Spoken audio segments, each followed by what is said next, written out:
आज समझेंगे genome concept के बारे में। यह कंसेप्ट काफ़ी इम्पॉर्टेंट है। कई एग्ज़ाम्स में, कॉम्पिटिटिव एग्ज़ाम्स में यहाँ से क्वेश्चन पूछे जाते हैं। तो देखते हैं आखिर यह कंसेप्ट जीनोम होता क्या है। तो किसी भी ऑर्गेनिज्म में डीएनए के कंप्लीट सेट को जीनोम कहा जाता है। यदि हम ह्यूमन की बात करें तो ह्यूमन जीनोम लगभग 3 बिलियन डीएनए बेस या न्यूक्लियोटाइड से मिलकर बने होते हैं। जैसा कि हम जानते हैं कि ये न्यूक्लियोटाइड 4 तरीके के होते हैं। डीएनए में 4 तरीके के आपको न्यूक्लियोटाइड मिलते हैं, जिसे कि हम शॉर्ट में ए, जी और सी टी से जानते हैं। यहाँ तक हमने समझा कि किसी भी इंडिविजुअल में, यदि हम ह्यूमन बीइंग की बात करें या किसी अदर स्पीसीज में भी, किसी भी इंडिविजुअल में जितने भी डीएनए होते हैं, एक कंप्लीट सेट जो आपका डीएनए का है उसे हम जनरली जीनोम कहते हैं। और यह जो सेट ऑफ डीएनए है आपको हर एक सेल में मिलेगा। उस इंडिविजुअल के जितने भी सेल्स होंगे, हर एक सेल में वह पूरा कंप्लीट सेट ऑफ डीएनए मिलेगा, जिसे हम जीनोम कहते हैं। अब यह जो सेट ऑफ डीएनए है उसका एक पार्टिकुलर हिस्सा जो किसी एक प्रोटीन को सिंथेसाइज करे या सेट ऑफ प्रोटीन के लिए इंस्ट्रक्शन बनाए, उसे हम जीन कहते हैं। ह्यूमन में 20 से 25 हजार जीन पाए जाते हैं और ये जितने भी जीन हैं ये किसी न किसी क्रोमोसोम पर मिलेंगे। यदि ह्यूमन बीइंग की बात की जाए तो जैसा कि हम जानते हैं कि ह्यूमन में 23 पेयर ऑफ क्रोमोसोम होते हैं। कहने का तात्पर्य है कि 46 क्रोमोसोम ह्यूमन में होते हैं और ये सब के सब जीन 20 से 25 हजार जीन जो है वो किसी न किसी क्रोमोसोम में मिलेंगे। तो यहाँ आप देख पा रहे हैं कि जब हम जीनोम की बात करते हैं तो मेनली हमने बात किया जीन के बारे में, और यहाँ पर हमने देखा कि जितने भी जीन हैं वो क्रोमोसोम पर मिलेंगे। इसी वजह से ये जो जीनोम टर्म है, इसे यदि आप ध्यान से पढ़ेंगे तो आपको पता लगेगा कि यह 2 वर्ड से मिलकर बना है, जीन और क्रोमोसोम। जीन और क्रोमोसोम, जीनोम। यदि किसी कारणवश इन जीन में म्यूटेशन हो जाता है या किसी एक जीन में म्यूटेशन हो जाता है तो उस जीन को जो भी प्रोटीन का सिंथेसिस करना था उसमें कुछ ना कुछ एबेरेशन आ जाएगा, कुछ ना कुछ गड़बड़ी हो जाएगा।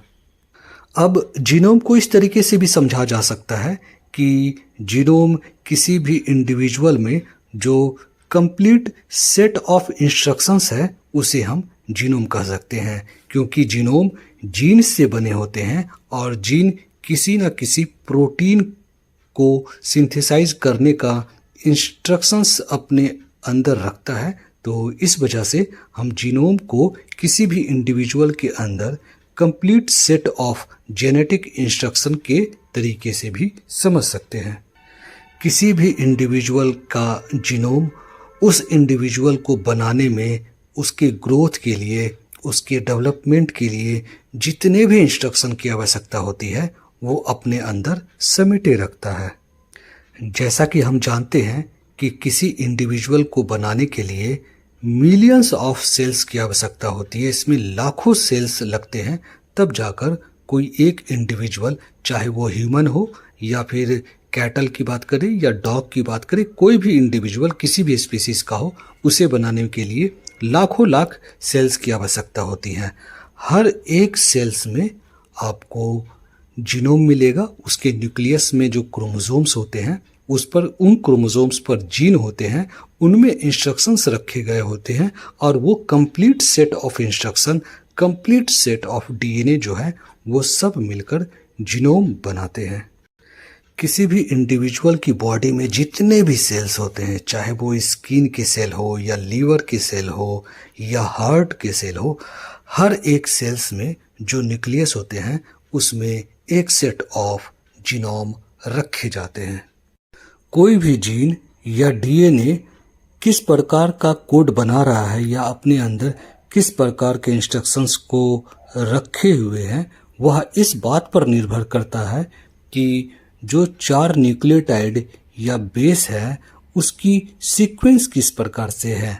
तो एडेनिन, साइटोसिन, गुआनिन और थाइमिन, जिसे शॉर्ट में ACG और T कहा जाता है, तो डीएनए के अंदर ये जो न्यूक्लियोटाइड है वह किस प्रकार सीक्वेंस में लगे हुए हैं, इस बात को डिटरमाइन करेगा कि आखिर वह किस प्रकार का इंस्ट्रक्शंस बना रहे हैं। ह्यूमन में जो भी 20 से 25 हजार जीन होते हैं, ये जीन ह्यूमन के हर एक कैरेक्टरिस्टिक को डिटरमाइन करते हैं, चाहे वो आई कलर हो, हाइट हो या स्टेचर हो या कोई भी अदर, ह्यूमन की स्किन कलर क्या है या फिर हेयर का कलर क्या है, वो सारी चीज़ें या उनकी हाइट कितनी है, इन सारी चीज़ों को जो जीन होते हैं, ये 20 से 25 हजार जो जीन होते हैं, यही मिलकर कंट्रोल करते हैं। हर इंडिविजुअल में जो जीनोम होते हैं वो बिल्कुल डिस्टिंक्टिव होते हैं, अलग तरीके के होते हैं। 2 इंडिविजुअल के, ह्यूमन बीइंग में 2 इंडिविजुअल के जीनोम बिल्कुल सेम नहीं हो सकते हैं। हर एक इंडिविजुअल में अलग अलग तरीके के जीनोम मिलते हैं, उनके सीक्वेंस बिल्कुल अलग अलग होते हैं। जैसा कि मैंने शुरुआत में भी बताया था कि ह्यूमन बीइंग में लगभग 3 बिलियन 3.2 बिलियन न्यूक्लियोटाइड होते हैं और एक इंडिविजुअल से दूसरे इंडिविजुअल में यदि आप सीक्वेंस को कंपेयर करेंगे तो इन न्यूक्लियोटाइड की सीक्वेंस अलग अलग पाई जाएंगे। यह जो जानकारी है यह बहुत रोचक है कि यदि 3.2 बिलियन लेटर्स को, ये न्यूक्लियोटाइड को यदि किसी एक बुक फॉर्म में पब्लिश किया जाए, छापा जाए, यदि प्रिंट किया जाए किसी बुक फॉर्म में, तो यदि A4 पेज का वह बुक बनाया जा रहा है तो ये जो बुक प्रिंट होगी इसकी मोटाई 200 फीट यानी 61 मीटर मोटा यह बुक होगा।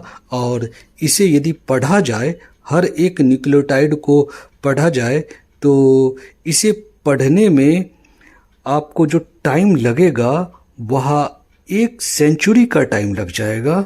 और इसमें यह भी बहुत इम्पोर्टेंट है कि आपने यदि 1 सेकंड में एक न्यूक्लियोटाइड को पढ़ा और 24 घंटे तक, पूरे एक दिन में 24 घंटे तक आप लगातार इन न्यूक्लियोटाइड को पढ़ रहे हैं, तब भी आपको 1 सेंचुरी का टाइम लग जाएगा इन सारे 3.2 बिलियन लेटर्स को, न्यूक्लियोटाइड को पढ़ने में। तो किसी एक इंडिविजुअल के एक सेल में जो न्यूक्लियस है उसमें इतनी इंफॉर्मेशन रखी होती है कि उसे कंप्लीटली रिसाइट करने में, कंप्लीटली रीड करने में 1 सेंचुरी का टाइम लग जाएगा, जबकि आप 24 घंटे आप उस न्यूक्लियोटाइड को पढ़ रहे हैं और 1 सेकंड में एक न्यूक्लियोटाइड को रीड किया जा रहा है। तो ये कुछ एक जानकारी जो कि जीनोम से संबंधित था और यह काफ़ी इम्पोर्टेंट टॉपिक है। जनरली एग्ज़ाम्स में यहाँ से क्वेश्चन पूछे जाते हैं।